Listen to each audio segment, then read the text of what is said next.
Hey guys, what is going on? Welcome back to another video. Today I'm going to show you some tips on how to improve in Valorant for beginners. Before we jump into the video, I just want to say one thing, that if you are really serious about rank pushing in Valorant, make sure you have a good PC and a good internet connection. A PC which is capable of giving 200 to 300 FPS with minimum 144Hz monitor and a network connection which has a stable ping and low packet loss.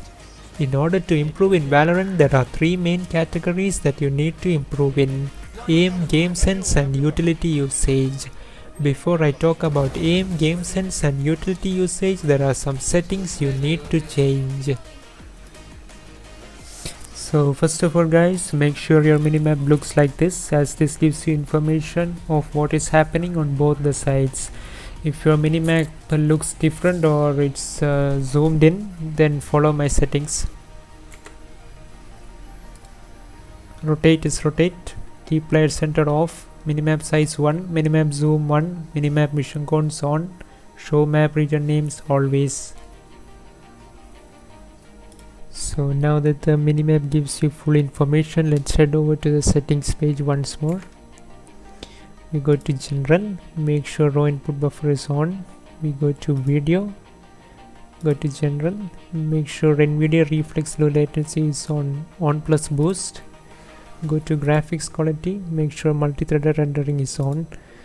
The rest of these settings is up to you guys, it depends on personal preference. If you want to, you can copy my settings. Then we go to stats and make sure shooting error is on, and make sure it's on graph only. Now let's head over to the range and find your mouse sensitivity. Your mouse grip should be in such a manner that you feel comfortable with the mouse at all times. Make sure you're not holding your mouse with too much pressure. If you feel like you're holding your mouse with too much pressure, try changing your mouse grip so that you feel comfortable even while flicking or micro adjusting. You should hold your mouse in a relaxed manner and shouldn't put too much pressure while aiming with your mouse. Speaking of aim, I would suggest you to open range and find the sensitivity that you feel comfortable and confident in eliminating these bots. My sensitivity is 0.24 at 1600 dpi. You shouldn't try to copy somebody else's sensitivity, you should find your own sensitivity, as each person has different playstyle and preference. I would suggest you to use a low sensitivity, as this will improve your micro aim movement accuracy, but if you are a person who is comfortable with high sensitivity and if you are confident that you can aim well with high sensitivity, then I suggest you to use high sensitivity. Try practicing with medium bots and see whether you are over flicking or under flicking. If you are over flicking, decrease your sensitivity, and if you are under flicking, increase your sensitivity. Keep on practicing with easy and medium bots until you feel confident and comfortable with your sensitivity. Another important thing that you should practice with your aim is your movement. You should never move while you are shooting in Valorant. Now this is where the shooting error graph helps you to know whether you are making shooting errors. Shooting error occurs when you shoot while moving.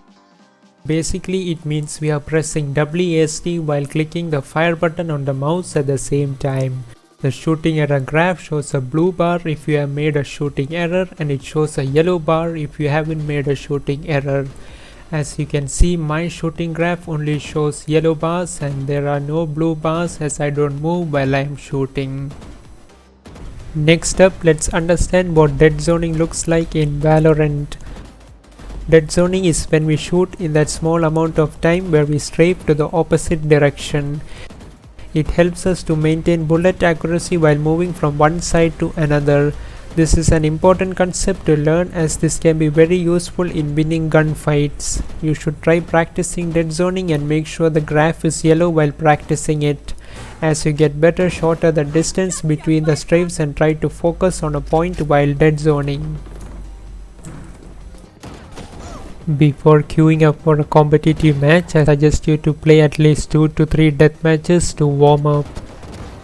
First of all, you should analyze your reaction when you see an opponent. What is the first thing that you do when you see an opponent? Do you immediately start crouching and spam the opponent, or do you start shooting even before the crosshair is on the opponent's head? I suggest you to develop this discipline. Make sure your crosshair is at head level at all times. When you see a target, aim for the head, stop and shoot.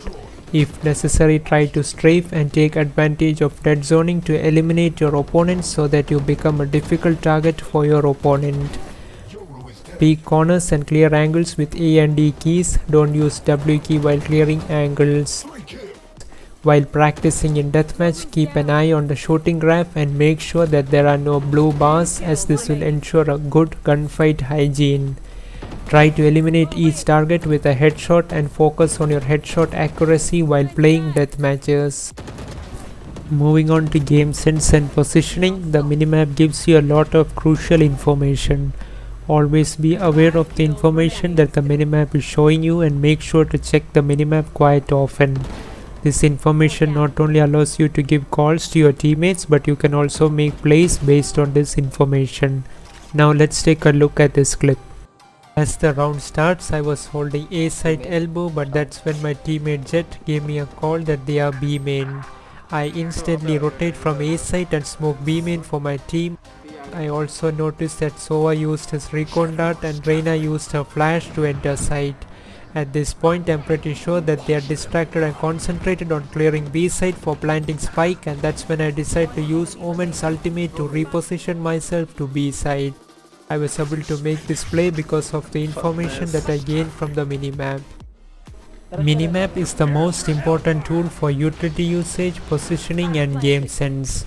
This play was quite risky, but since I was playing Omen, I always have the option to cancel my ultimate.